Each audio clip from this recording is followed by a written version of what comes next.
दोस्तों, क्या आप जानते हैं कि किस तरह एक मुलाजिम यानी एक एम्प्लॉय एक वक्त में कंपनी, बैंक और हुकूमत के लिए एक साथ काम करता है? और क्या आप जानते हैं कि वेल्थ क्या होती है? What is wealth? और आखिरकार जो हमारा घर होता है, क्या ये असासा है या लायबिलिटी यानी बोझ है या ज़िम्मेदारी है? दोस्तों, यही सब चीज़ें हैं जो मैंने आज के मुताले में सीखी हैं और जो रिच डैड पुअर डैड की किताब का मैंने आज जिस हिस्से का मुताला किया उससे मैंने ये चीज़ें सीखी हैं और मैं आपको भी आज ये चीज़ें सिखाऊँगा। ये चंद 3 मेन चीज़ें हैं जो आपने सीखी हैं आज। आप इसे कह सकते हैं कि एक टॉपिक है आज आज का हमारा। तो ये जो मैं पहले खुद मुतालिया करता हूँ, फिर उसको मैं आपको आसान लफ्ज़ों में करके आपको वो चीज़ समझाता हूँ जो यहाँ पे की गई होती है इंग्लिश में। और उसको मैं आसान लफ्ज़ों में करता हूँ ताकि आपको भी समझ आ जाए। ठीक है? बाकी अगर आपने इसकी पिछली एपिसोड्स नहीं देखी तो वो भी जाकर देख सकती हैं। इसका जो इंट्रोडक्शन है वो भी जाके देख सकती हैं। मैं वो बातें रिपीट नहीं करूँगा आज। आज हम चलते हैं जी आगे शुरू करते हैं अपना नेक्स्ट पार्ट जो जहाँ से हमने पीछे छोड़ा था। हमें एक हेडिंग पड़ी थी जिसमें वो था कहता है कि how the quest for a financial dream turns into a financial nightmare. यानी कि किस तरह अपने माली जो ख्वाब होता है बनने का कि मैं पैसा कमाऊँ, अमीर हूँ, किस तरह उसकी कोशिश में वो उसका फाइनेंशियल नाइटमेयर बन सकता है। ठीक है? अब इसने आगे पूरी एग्जांपल एक वो पूरा इसने आगे एग्जांपल दी है। उसने स्टोरी सुनाई है कि एक हार्ड वर्किंग पीपल कहता है उनका एक पैटर्न होता है। अब उसने स्टोरी सुनाई है कि एक हैप्पी एक कपल है, उनकी यंग कपल है, उनकी शादी हुई है और वो चाहते हैं कि हम कोई अपार्टमेंट लें। उन्होंने एक बहुत पुराना एक अपार्टमेंट रेंट पे ले लिया है, ठीक है? बहुत पुराने से इलाके में। उनका अपार्टमेंट बहुत पुराना सा क्रैम्प्ड खराब हालत में है। कहता है फिर जब उन्होंने ले लिया तो उन्होंने जब पैसे सेव किए उन्होंने रियलाइज़ किया कि हम दोनों ने पैसे सेव इसलिए किए ताकि हम चीपली किसी अच्छी जगह रह सकें। यानी कि किसी जगह रह सकें, कोई रहने का हमारा बंदोबस्त हो सके। तो जब उन्होंने ले लिया अपार्टमेंट तो उनको पता लगा कि ये जो जो अपार्टमेंट है ये तो बहुत ही खस्ता हाल है, बहुत खराब है। फिर ये फैसला किया कि अब हम पैसे बचाएँगे ताकि हम अपना ड्रीम हाउस ले सकें। जब वो ड्रीम हाउस ले तब फिर क्या हो फिर ताकि हमारे ब ब बच्चे हो सके। कहता है उनके पास 2 इनकम थी, जिसकी वजह से उन्होंने अपने करियर फ़ोकस किया और उनकी इनकम बढ़ाना शुरू किया। जिस तरह उनकी इनकम ऊपर गई, उससे साथ ही उसके उनके अखराजात, एक्सपेंसेस भी ऊपर जाना शुरू हो गए। सारा उसने ये यहाँ डायग्राम बनाई है और बताया कि किस तरह जब इनकी इनकम ऊपर गई तो उनके एक्सपेंसेस किस तरह ऊपर जाना शुरू हो गए। कहते हैं नंबर 1 तो ये है कि अब एक्सपेंस किस तरह बढ़ गया, एक्सपेंसेस बढ़ गए, एक टैक्सेस की शक्ल में सोशल सिक्योरिटी टैक्स का ज़िक्र किया जो अमेरिका में होता है ग़ालिबन। अमेरिका में जो आप देखें तो वहाँ पे होते हैं tax, social security tax, Medicare tax, income tax कहते हैं। तो जिस तरह उन्होंने ज़्यादा इनकम कमाई और उनके अखराजात किस तरह बढ़ गए, मुख्तलिफ टैक्स लगे। कौन से? Social security tax, Medicare tax, income tax. कहता है इस तरह उनके अखराजात और उनकी इनकम आपस में रिलेटेड यानी कि जब इनकम बढ़ेगी तब इसी तरह एक्सपेंसेस भी साथ बढ़ जाएँगे। फिर कहता है आप दोबारा जाएँ उनके स्टोरी पे एग्जाम कपल की तो कहता है कि अब जब उनकी इनकम बढ़ी तो उनके जो उन्होंने जो घर ले लिया जो उनका ख्वाब था लेने का ड्रीम हाउस वो ले लिया। जब उन्होंने वो ले लिया फिर उनका उन पे एक नया टैक्स लग गया, वो कहते हैं प्रॉपर्टी टैक्स। जब उन्होंने घर लिया तो उनको फिर एक और एक्सपेंसेस बढ़ गया। कहता है फिर उन्होंने उस घर के लिए न्यू कार ली, नया फर्नीचर लिया, नई चीज़ें ली जो उस घर से मैच करती थी। जिस ना अब एकदम जब उन्होंने ये सब चीज़ें ले ली तो उनको पता लगा कि उनकी जो लायबिलिटीज़ कॉलम है, लायबिलिटीज़ जो उनकी जेब से पैसा निकालती हैं वो सब चीज़ें भर चुकी हैं क्योंकि उन्होंने बहुत ज़्यादा चीज़ें अपने घर में ऐड कर ली थी जिसकी वजह से मुख्तलिफ टैक्सेस लगे थे उनपे। वो सब चीज़ें लायबिलिटीज़ थी जो उनको कुछ पैसा बना के नहीं दे रही थी। बल्कि उन्होंने उल्टा उनकी जेब से पैसा निकाला था। ठीक है? अब उनकी लायबिलिटीज़ ऊपर चली गई। अब यहाँ उसने एक और डायग्राम बनाई है जिसमें समझाया उसने कि किस तरह जब इनकम बढ़ी, एक्सपेंसेस बढ़ी तो आपकी जो लायबिलिटीज़ हैं वो भी ऊपर चली गई यानी कि वो भी बढ़ गई। कहता है अब वो क्या भाई फँस चुके हैं किसमें रैट रेस में। कहता है अब उनके पास एक बच्चा भी उनके पैदा हो गया, बच्चा हो गया। अब उन्होंने ये फैसला किया कि अब हम मज़ीद मेहनत करेंगे। कहता है अब ये प्रोसेस दोबारा शुरू हो गया, फिर उनकी इनकम बढ़ी, फिर जब उन्होंने पैसे कमाए, ठीक है, उनकी इनकम बढ़ी तो मज़ीद टैक्स लगे। जैसे आपको उसने कहा कि ब्रैकेट करीब कहता है फिर उनको ले लिया क्रेडिट कार्ड, फिर आगे उसने सही पूछ हुई कि किस तरह फिर आगे लोन कंपनियाँ उनको धोखा देती हैं। ये कहती हैं कि आपका जो घर है उसका सबसे सस्ता है और उन्हें फिर घर के नाम पर या मुख्तलिफ चीज़ों के नाम पर उन्हें कहती हैं कि आप हमसे लोन लें। उनको अपने बहकावे में ले आती हैं, उनको फँसा लेती हैं, उनको उनको धोखा देती हैं, ठीक है? उनको फँसाती हैं। फिर कहता है अब इस लाइक जो कपल होते हैं उनसे मैं सुनता हूँ, मुझे कहती हैं कि आप मुझे बता सकती हैं कि वो जो कपल्स हैं या जिस तरह जो लोग होते हैं वो कहते हैं जो ऑथर कहता है मेरे से कहती हैं कि आप मुझे बता सकते हैं हम किस तरह मज़ीद पैसा बना सकते हैं। कहता है वो समझते नहीं है कि कपल इज़ द कहता है कपल ये है असल मसला ये है कि उनको पता नहीं है कि how they choose to spend the money. कहता है कि जो पैसा आपके पास है वो चूज़ नहीं उनको नहीं समझ आ रही कि उनको कि वो पैसा जो आपके पास है वो कहाँ पे स्पेंड करना है। ये मसला है, ये ट्रबल है कि आपको समझ नहीं आ रही really how they choose to spend the money. मसला ये है कि जो आप पैसा आपके पास है ना, ये मसला है कि आप उसको कहाँ स्पेंड कर रहे हो। ये मसला नहीं पैसा कम है। मसला ये है कि जो पैसा है ना उसको कहाँ स्पेंड कर रहे हो। कहता है ये क्यों होता है? ये होता है माली जहालत, फाइनेंशियल इलिटरेसी की वजह से। कहते हैं अब उन लोगों को एसेट और लायबिलिटी का फ़र्क नहीं पता। अब वो लोग समझते हैं जब ज़्यादा पैसा आएगा तो प्रॉब्लम कम हो जाएगी, लेकिन बहुत बहुत कम लोगों का मसला पैसे से हल होता है। मसले जो होती हैं वो ज़हानत हल करती है। कहते हैं अब जब मैं बचा था तो मेरे डैड ने मुझे बताया था कि जापानीज़ जो है ना वो 3 चीज़ों की ताकत जानते हैं। एक पावर ऑफ स्वॉर्ड और ड्यूल और मिरर। स्वॉर्ड क्या है? स्वॉर्ड है जी द पावर ऑफ वेपन्स, हथियारों की ताकत। ड्यूल क्या है? ड्यूल बताती है कि पावर ऑफ मनी, पैसे की ताकत। और मिरर क्या है? वो बताती है पावर ऑफ सेल्फ नॉलेज। ये 3 पावर चीजें स्वॉर्ड, ड्यूल और मिरर, ये तीन तीनों की ताकत होती है, वो जापानीज जानते थे।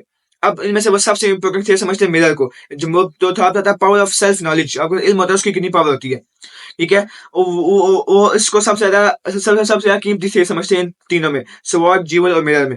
सबसे ज़्यादा कीमती शेर समझते हैं मिरर को, यानी पावर ऑफ सेल्फ नॉलेज, आपको इल्म है उसकी कितनी ताकत है। कहते हैं अब जो पूरे और जो मिडिल क्लास लोग हैं, उन्होंने अलाउ किया हुआ है पैसे को की ताकत को कि वो उनको कंट्रोल करे।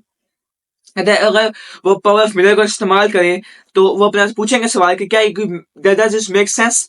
ठीक है? कि वो जो है ना कि वो बस वो कभी सवाल नहीं पूछते कि जो हम काम करेंगे उसकी सेंस बनती है, बस वो वही करते हैं जो आप उनके इर्द गिर्द उनका हजूम कर होता है। They follow the crowd. देखो कहते हैं वो वही लोग करते हैं जो वो वही काम करते हैं जो और लोग उनको उनको कहते हैं। ठीक है? बजाय अपने आप से क्वेश्चन करने के, ये वो वही लोग वो फिर अब जो वैसे बेवकूफ लोग जो एक ही बार बार रिपीट करते हैं कि तुम्हारा घर सासा है, सेफ जॉब लो, मिस गलतियां ना करो, रिस्क ना लो, कहता है फिर उनकी बात सुनते हैं। इसकी वजह से द फियर, कहता है अब उनको क्या होता है फिर कि उनको खौफ होता है कि जब हम the fear of being different, उनको मुख्तलिफ होने का खौफ होता है कि जिसकी वजह से जो उनको रोकता है। Most people from seeing new things ways to solve, कहता है अब बहुत से लोग नए रास्ता इसलिए नहीं देख सकते जो उनके मसाइल को हल कर सकते हैं, जो नए रास्ता इसलिए नहीं देख सकते जो उनके मसाइल को हल कर सकता है, क्योंकि उनको खौफ होता है कि हम किन लोगों से डिफरेंट ना हो जाए। ठीक है? अब यहाँ सारे लिखा हुआ है बॉक्स में कि अ पर्सन के एक बंदा हाईली एजुकेटेड, बहुत पढ़ा लिखा हो सकता है, प्रोफेशनल अपने प्रोफेशन में सक्सेसफुल हो सकता है, लेकिन लाजमी नहीं है कि वो अगर ये है तो वो फाइनेंशियली इलिटरेट हो, वो फाइनेंशियली लिटरेट हो, वो फाइनेंशियली इलिटरेट यानी कि उसको पैसे के बारे में कुछ नहीं भी पता हो सकता है, वो फाइनेंशियली इलिटरेट हो सकता है। अब आगे जी वो बात करता है कि अब खौफ होता है कि अब हम बात करते हैं कि खौफ होता है लोगों से मुख्तलिफ होने का, इसलिए बहुत से लोग होते हैं वो रास्ता नहीं देख पाते उनकी जो प्रॉब्लम को सॉल्व कर सकते हैं। कहता है यही वजह है कि मेरा एजुकेटेड जो बाप था वो कहता था कि जापानीज जो है ना वो जानते हैं पावर ऑफ मिरर को, जिसकी वजह से वो सच जान लेते हैं। जब वो अपने अंदर देखते हैं तो वो सच सच जान लेते हैं। फिर आगे उसने मुख्तलिफ चीजें बताई हैं जो लोग कहते हैं, बातें करते हैं। अब आगे कहता है कि टाइम गुजरता गया, माई का मैं हो गया 16 साल। कहता है अब हमें कुछ प्रॉब्लम हुई स्कूल में। ये मसला नहीं था कि हम बुरे स्टूडेंट से, मसला ये था कि हम हजूम से मुख्तलिफ होकर चलते थे। हम माई के बाप के लिए काम करते थे स्कूल के बाद और वीकेंड्स पे।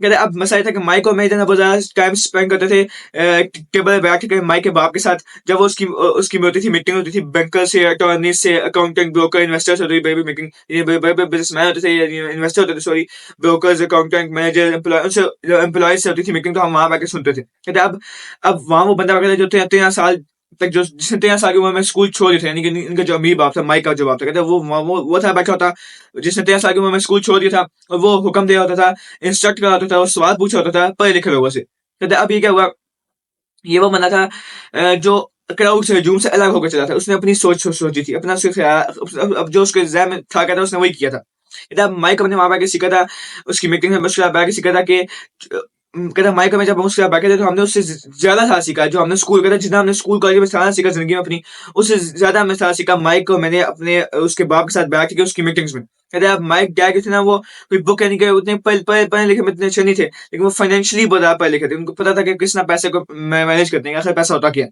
जिसकी वजह से वो कामयाब थे।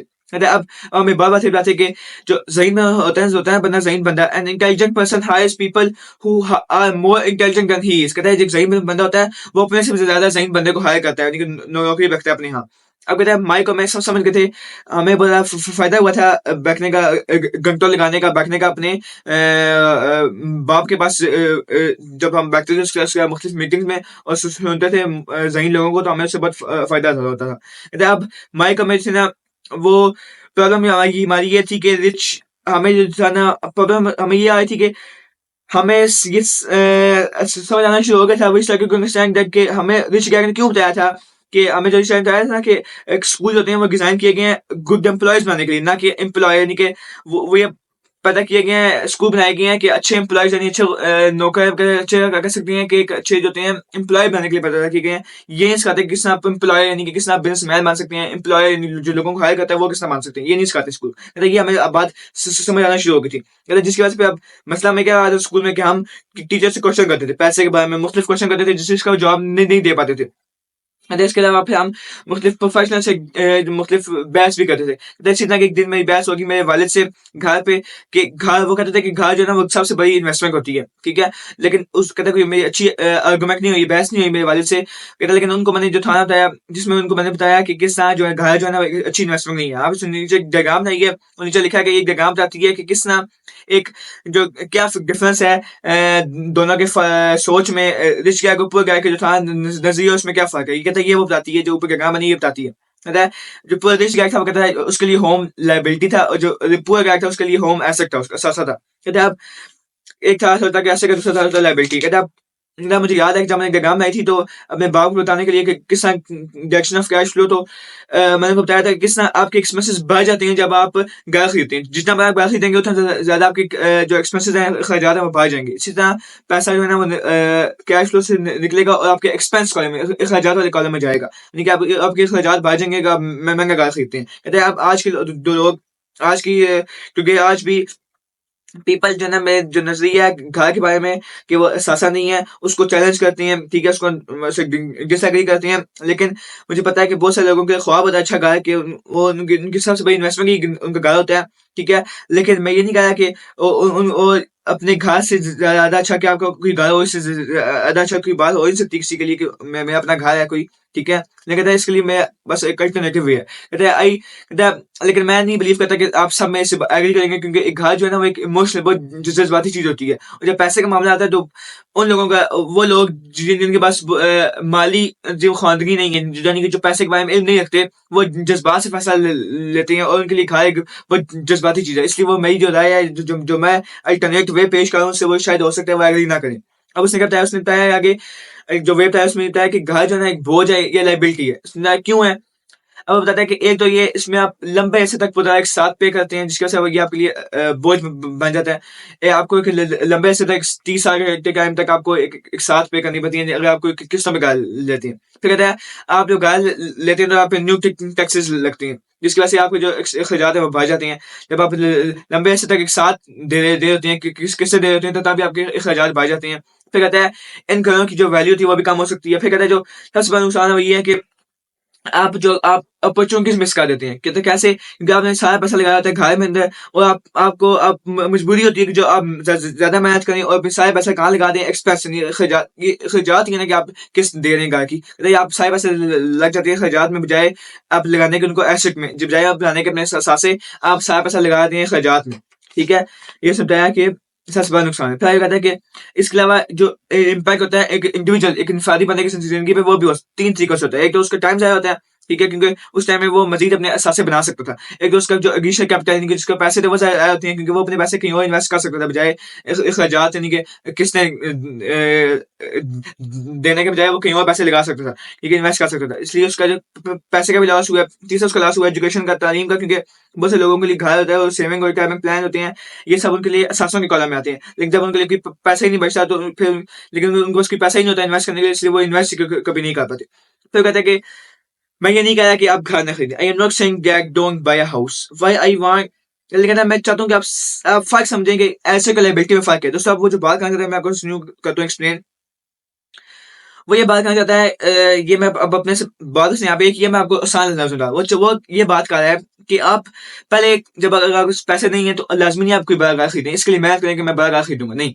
जब पैसे नहीं है, जब आपको अच्छी इनकम नहीं है तो इसलिए मेहनत ना करें कि मैं बड़ा कार खरीदूंगा। पहले आप मेहनत करें कि मैं अपने एसेट्स बनाऊंगा। पहले कहीं अगर गाड़ी नहीं है तो आप कहीं चीपली यानी कि किसी रेंट के घर पे रह लें, थोड़ा सा किसी चीप घर में रह लें, किसी सस्ते घर में रह लें और अपने एसेट्स अपने असासे बनाएं। जब आपके असासे बन जाएंगे और जब आपको असासे आपके पे करना शुरू कर देंगे तो जितना आपको आपके असासे पे करने हैं ना उसके मुताबिक आप एक घर लें। जितने आपके असासे आपके खर्चात बर्दाश्त कर सकते हैं उसके मुताबिक आप अपने खर्चात रखें और अपने घर लें। ठीक है, वो ये कहना चाह रहा है। कहते हैं when I want to build house I first buy assets that will generate cash flow to pay for house. कहते हैं जब पहले सबसे पहले बनाया असासे जो आपके उस घर के खर्चात बर्दाश्त कर सकें। अब उसको आगे यहाँ पे उसने पूरा एक्सप्लेन किया, मैंने आपको थोड़ा शॉर्ट समझा दिया। अब आगे भी आप बर्दाश्त को एक्सप्लेन करेगा तो भी आपको अगर अभी समझ नहीं है तो आगे आपको मजीद समझ आ जाएगी। अपने अपने वीडियो आखिर तक देखनी है लाजमी। अब कहता है कि जो मेरा एजुकेटेड गैप था ना, उसका आप देखना फाइनेंशियल स्टेटमेंट, तो आपको समझ आ जाएगी कि किस तरह एक शख्स की जिंदगी फंसी हो सकती है रैट रेस में। कहता है उनके जो एक्सपेंस थे वो मैच करते थे उनकी इनकम को, जिसकी वजह से उनके पास पैसे बचते नहीं थे कि वो एसेट्स में इन्वेस्ट करें। और इसका क्या निकला रिजल्ट कि उनकी लाइबिलिटीज जो है ना वो बढ़ती की बजाय उनके एसेट्स की। अब उसने यहाँ एक डायग्राम बनाई है, ठीक है, जो इसके एक साइड पर उसके रिच गैट की फाइनेंशियल स्टेटमेंट है, एक साइड पर उसकी पुअर गैट की है। ठीक है, वो यहाँ आपको शो होगी पिक्चर। ठीक है, ये डायग्राम के आगे उसने मजीद एक्सप्लेन किया कि why the rich get richer. ठीक है, उन्हीं जो इनकम स्टेटमेंट्स की थी, फिर जो सॉरी फाइनेंशियल स्टेटमेंट्स थी, उसे उसने एक्सप्लेन किया। अब कहता है व्हाई रिच गेट रिचर। कहता है अब देखें यहाँ पे, अब डायग्राम देखें। अब यहाँ एक और डायग्राम शो होगी, ये है रिच की। कहता है अब देखिए देखें, अगर आप इमेज या डायग्राम कर सकते हैं तो उसमें देखें आप कि रिच क्यों अमीर हो रहा है। कहता है अब एसेट जो कॉलम है ना, एसेट वो पैसे बना रहे हैं और जिसकी वजह से क्या हो रहा है, उसको इनफ इनकम है कि वो अपने खर्चात पूरे कर सकते हैं, कवर कर सकते हैं।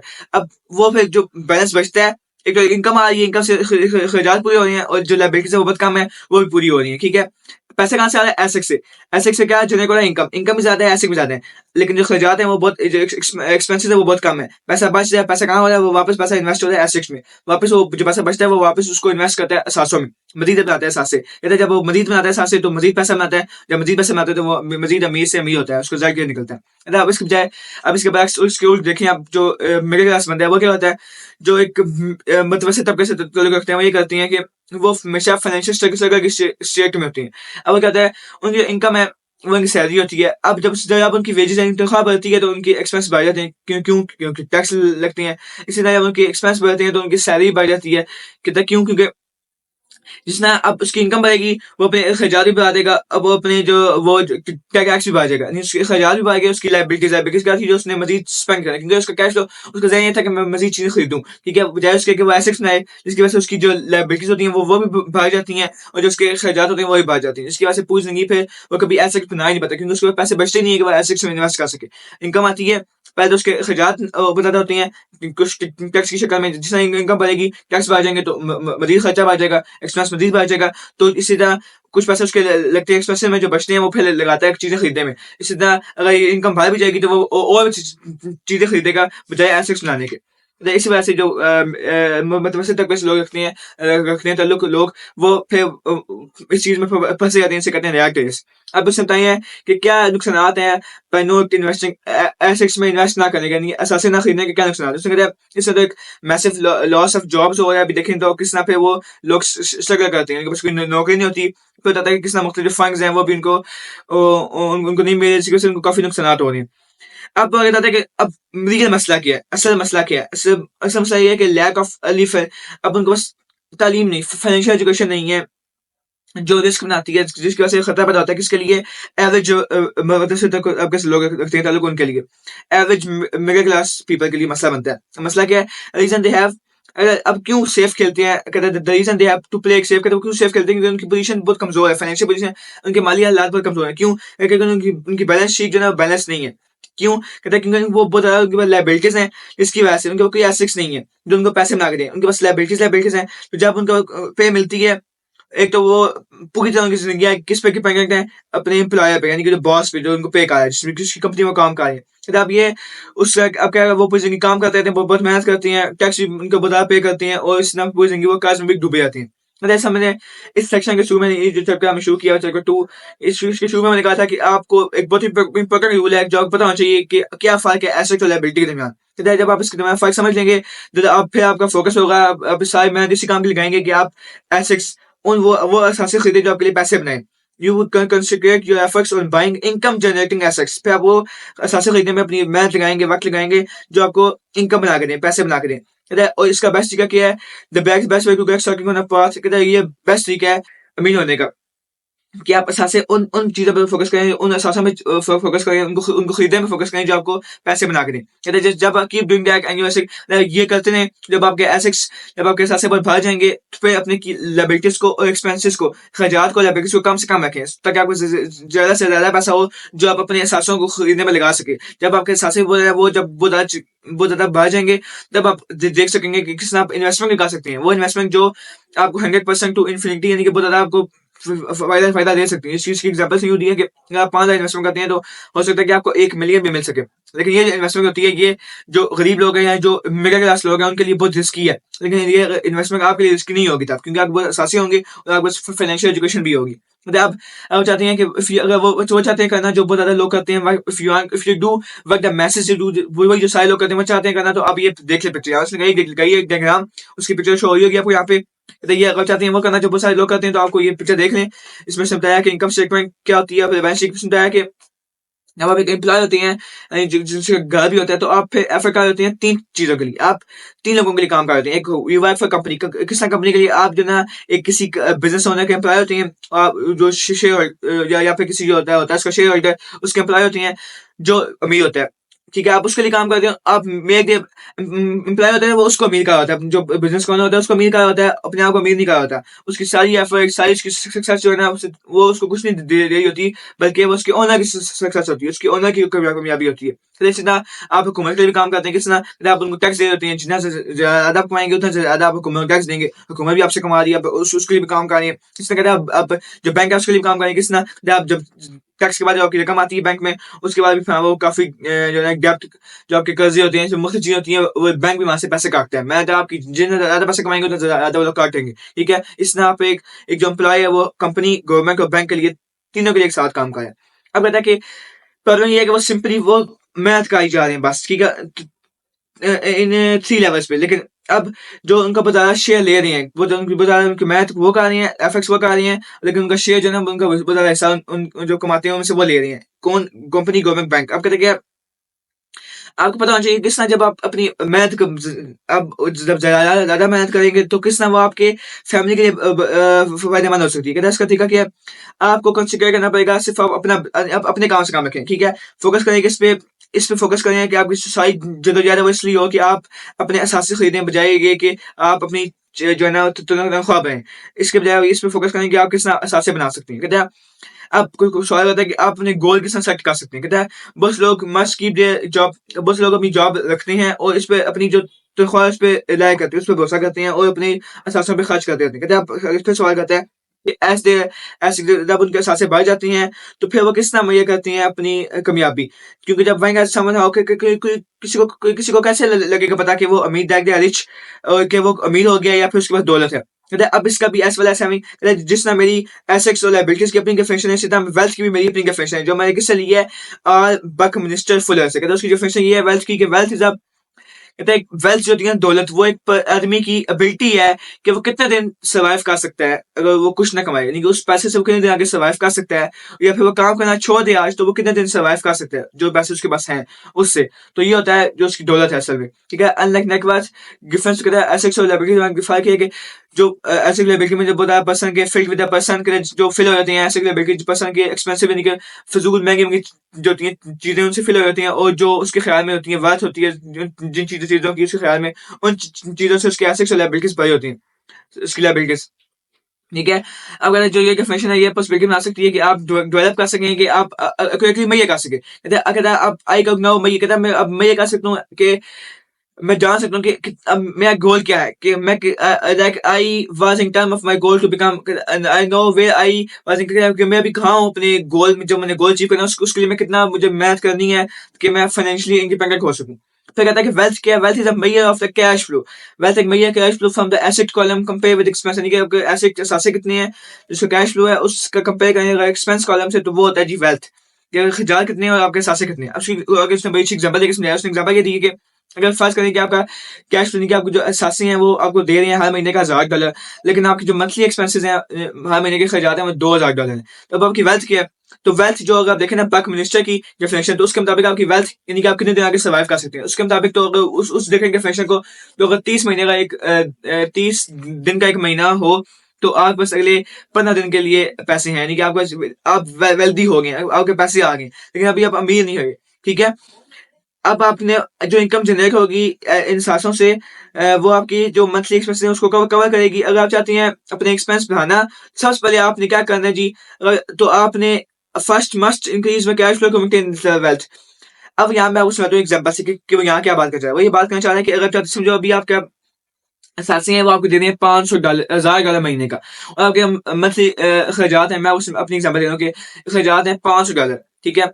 अब आपके सासे कितने दे रहे हैं आपको? $1000, और आपके जो खर्चात हैं वो हैं $500।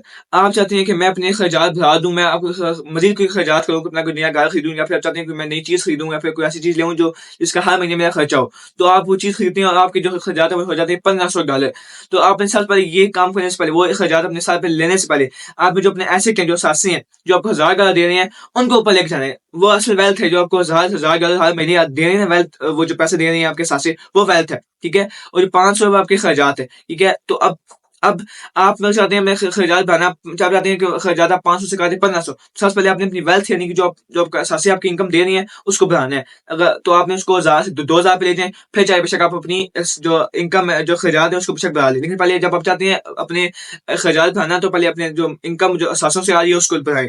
ये वो बात करना चाह रहे हैं यहाँ पे, ठीक है? ताकि जो लेवल है वेल्थ का वो मेंटेन रहे। तो ये नोट कर लें कि अब जिस पॉइंट पे मैं आप किसी चीज़ पे अपनी अपनी जो वेजेस है, यानी कि मैं अपनी जो मुझे मिलती है, तनख्वाह मिलती है, उस पे मैं डिपेंडेंट नहीं हूँ, ठीक है? क्योंकि मैं इस चीज़ में कामयाब हो गया, कि मैंने अपनी एसेट कॉलम को बिल्ड कर लिया, मैंने अपने सासे बना लिए हैं, जिसकी वजह से मैं आज फाइनेंशियली आज़ाद हूँ। कहते हैं, अगर मैं जॉब छोड़ भी दूँ, तो मैं इस काबिल हूँ कि मैं अपने मंथली एक्सपेंसेस कर सकता हूँ कवर, जो किससे, उसके पैसे से जो मुझे अपने सासों से आ रहा है। क्योंकि अगर मैं समझो मेरे सासे मुझे हर महीने $1000 दे रहे हैं, मेरे खर्चात भी 500 या $1000 होते हैं, तो यानी कि इसका मतलब फिर मेरा कैश फ्लो वेल्थ जो है ना, वो इस काबिल है कि मुझे पूरे महीने के लिए मुझे कवर कर सकती है, मैं पूरा महीना उस पैसे पे गुज़ारा कर सकता हूँ। तो अब ये क्या होता है, अब जब ये मैं सबसे पहले मैं इस काबिल हो गया, फिर मेरा अगला गोल क्या था कि मैंने इस कैश फ्लो को बढ़ाना है, यानी कि मैंने जो पैसे बचते हैं ऐसे से समझो $500 खर्चात हैं, $500 बच गए, ठीक है? $1000 मुझे आए थे 700 से, तो कहता फिर मैं वापस उसको इन्वेस्ट कर दूंगा, किसमें? दोबारा कर दूंगा इन्वेस्ट उसको 700 में, ताकि मैं मजीद 700 बन सके। मोर मनी, जितना ज्यादा पैसा मैं लगाऊंगा अपने 700 में, उतना ज्यादा जो 700 वाला कॉलम है, यानी 700 बढ़ेंगे, और जितने 700 बढ़ेंगे उतने से ज्यादा पैसा आएगा। जो जब तक ये चलता रहेगा, मैं उसको अपने एक्सपेंस मेरे कम रहेंगे मेरे असासों से, जब तक मेरे खर्चात जो है ना वो कम रहेंगे मेरे असासों से, तब तक जो है मैं अमीर होता रहूंगा। मजीद इनकम से मजीद जो मैं पैसे आया है उन सोर्सेस से जहाँ पे मैं मौजूद भी नहीं हूँ। कहते हैं, बस अब ये बात थी जो इसने चीज खानी। आखिर में ये बात करता है कि 3 चीजें आप याद रखें। Just remember this simple observations. Rich by, अमीर लोग बाय करते हैं सासे, अमीर लोग खरीदते हैं सासे, गरीब खर्चात पूरे करते हैं, बस poor only have expenses. The middle class buy liabilities, जो मतलब से तबके से ताल्लुक रखते हैं लोग, वो खरीदते हैं लायबिलिटीज, जिसको वो समझते हैं कि वो असासे हैं। तो बस यहाँ तक था जी लेसन 2। अब यहाँ उसने आखिर में लिखा है कि अब एक सवाल से उसने उसने इसका इख्तिताम किया कि अब किस तरह हम सिर्फ अपने काम से काम लगा सकते हैं। So how do I start minding my own business? इसका जवाब क्या है? कहता है अब इसका जवाब, listen to the founder of McDonald in next chapter. अब हम इंशाल्लाह अगली वीडियो में अगले देखेंगे चैप्टर में कि जो मैकडोनल्ड का ओनर है, फाउंडर, उसने क्या जवाब दिया इसका, कि किस तरह हम सिर्फ अपने काम से काम लगा सकते हैं। So starting my own business, why do I start minding my own business? ठीक है, इसका जवाब जो है उसने हमें अगले चैप्टर में दिया, जो हम अगले चैप्टर में पढ़ेंगे, lesson 3 chapter 3, mind your own business, ठीक है? तो आज की जो हमने मुतालिया किया है, जो बातें हमने आपको बताई हैं, ठीक है, उम्मीद उम्मीद करता हूँ आपको समझ आई होंगी। ये एक बहुत ही मज़ेदार सीरीज़ है, एक मज़ेदार कोर्स है, क्योंकि उसमें मैं आपको कुछ सिखा नहीं रहा, बल्कि यानी कि आप और मैं, हम सब मिलकर सीख रहे हैं। तो उम्मीद करता हूँ कि आपको मज़ा भी आया होगा, आपको बहुत सारी चीज़ें इसमें सीखने को मिल भी रही होंगी। इस तरह मुझे भी बहुत कुछ सीखने को मिल रहा है इसमें से, ठीक है? बहुत ही मज़ेदार, बहुत अच्छी किताब है। तो अब उम्मीद है कि आप इससे मुस्तफ़ीद हो रहे होंगे। तो अगर आपको मेरी काविश पसंद आई है, तो उसको वीडियो को लाइक करें, और अपने दोस्त अहबाब में, अपने रिश्तेदारों में इस वीडियो को लाज़मी शेयर करें, ताकि जो उन लोगों को फ़ायदा हो सके। क्योंकि अगर आपको पता है कि हमारे पाकिस्तान में लोगों के हालात कितने ख़राब हैं, और दूसरा उनको इस मामले में कितना हमारी कमी है इल्म की इस मामले में, ख़ासकर फाइनेंशियल एजुकेशन के हवाले से। तो ताकि आप उनको भी एजुकेट कर सकें, अपने करीबी रिश्तेदारों को, इसलिए उनमें भी शेयर करें इस वीडियो को, दोस्त अहबाब में भी शेयर करें इस वीडियो को, और हमारे वीडियो को लाइक कर दें। और अभी आगे बहुत इसकी एपिसोड्स आनी है, तो उसके लिए हमारे चैनल को सब्सक्राइब करें, ताकि हमारी जो नई आने वाली वीडियोस हैं वो आपको मिल सकें। अपना ख्याल रखें, खुश रहें, मिलते हैं आपसे अगली वीडियो में। अल्लाह हाफ़िज़।